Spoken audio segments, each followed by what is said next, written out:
Écoutez-moi bien. Nous pouvons discuter, il y a des gens qui ont des théories bizarres. La femme peut prêcher, la femme ne peut pas prêcher. Oh. Écoutez-moi.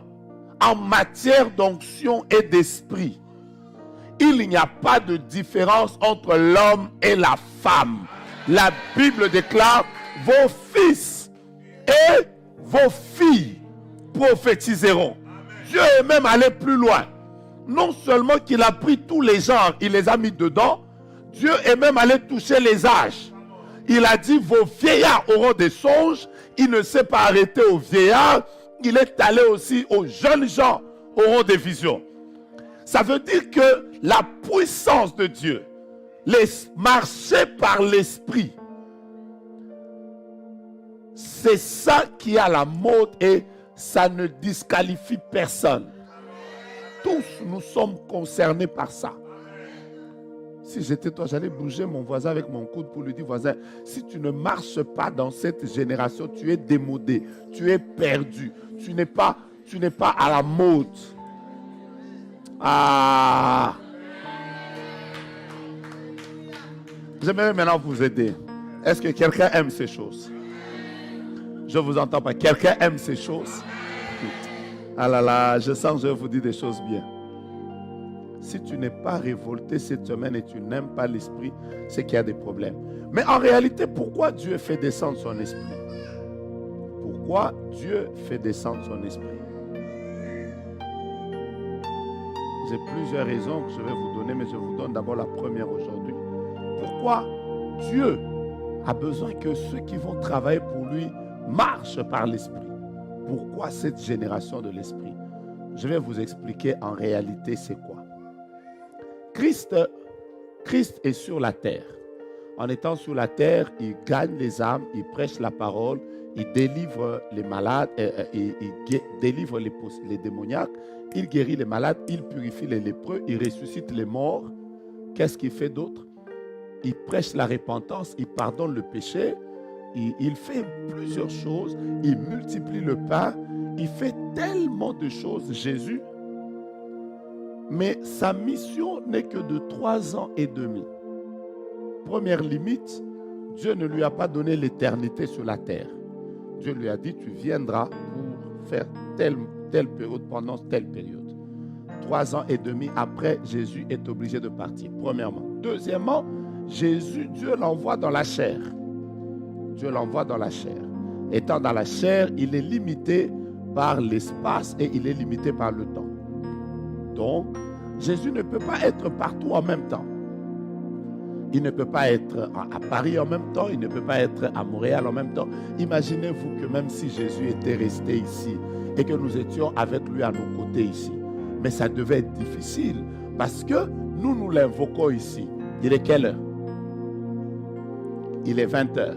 Est-ce que vous savez que là maintenant, du côté du Japon, ils sont déjà en pleine journée? Vous le savez, n'est-ce pas? Donc eux là, il y a quelqu'un qui doit l'invoquer parce qu'il a besoin d'être libéré d'un accident. Mais lui, il est déjà ici. Mais là maintenant, chez moi en Afrique, les gens sont en train de dormir. Donnez-moi un Jésus dans la chair, comment il aurait pu faire l'œuvre? Parce que ça devait être compliqué. Vous savez, quand vous comprenez le système de décalage horaire, vous comprenez le verset qui dit Dieu ne sommeille ni ne dort. Vous savez pourquoi Dieu ne dort pas? Je vais vous prouver pourquoi Dieu ne dort pas. Parce que bientôt vous allez dormir. À peine que vous dormez, les autres se réveillent. Bon, en même temps, il doit veiller sur vous. Supposons que Dieu était canadien, donc il doit dormir avec vous. En même temps, au Japon, c'est la nuit et en Afrique, il vient de se réveiller. Comment il va faire? Donc Dieu est obligé, dans sa divinité, de ne ni dormir. Il doit veiller parce que la terre lui-même l'a faite avec des fuseaux horaires différents. Mais donc Jésus ne pouvait jamais faire l'œuvre. Il ne pouvait jamais faire l'œuvre. Je vais vous parler de la génération de l'Esprit, suivez-moi bien.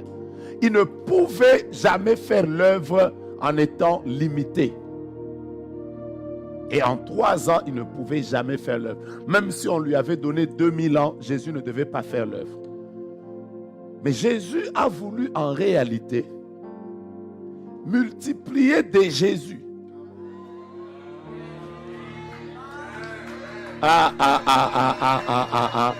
Je vais dire merveilleux. Jésus voulait multiplier des Jésus. Donc en fait, il a dit, moi je vais monter. Je vais aller au ciel. Maintenant, en arrivant au ciel, je vais répandre mon esprit. Ça veut dire mon esprit entrant dans les gens. Mon esprit sera à Paris. Mon esprit sera en Océanie. Mon esprit sera en Haïti. Mon esprit sera au Rwanda. Mon esprit sera où? Au Gabon. Mon esprit sera à Trinidad au Tobago. Mon esprit sera au Cuba. En fait, ayant mon esprit, vous êtes en réalité des Jésus. Oh là là là là. Quelqu'un ne va pas. En fait, vous êtes des Christ. Hein? Vous êtes des Christ, mais en Haïti. Christ, mais au Gabon. Du coup, je n'ai pas besoin d'être partout en même temps parce que mes représentants sont déjà à l'endroit où je veux qu'ils soient. Oh, alléluia. J'avais envie de dire à quelqu'un, Jésus n'a pas besoin de descendre à personne au Québec City parce que toi, tu es là. My God, tu ne m'as pas encore compris. Regarde ton voisin, dis-lui, Jésus n'a pas besoin de venir dans ma famille. Je suis là. Oh, je cherche une génération de l'esprit. Jésus n'a pas besoin de descendre dans le lieu de mon travail parce que moi, je suis là. Est-ce que tu comprends ça?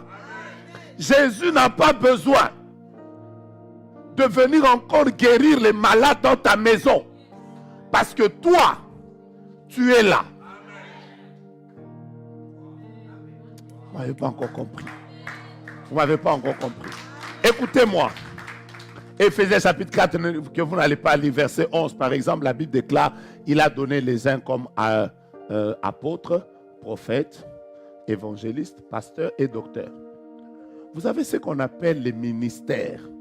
En réalité, c'est juste une portion de Jésus qu'il a mis dans un homme.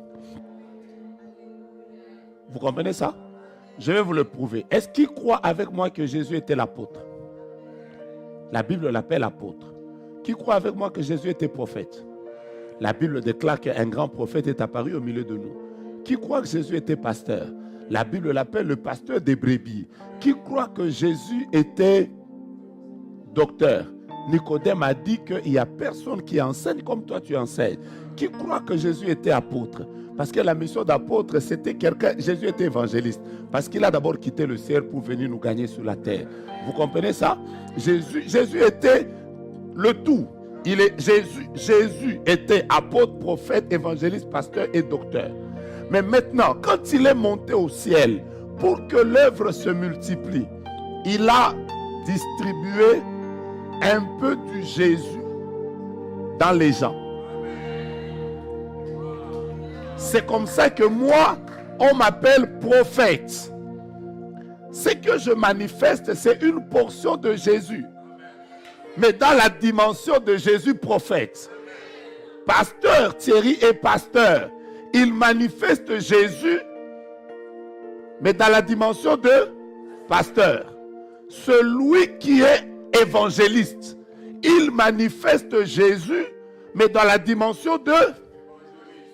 Est-ce que vous êtes en train de me comprendre?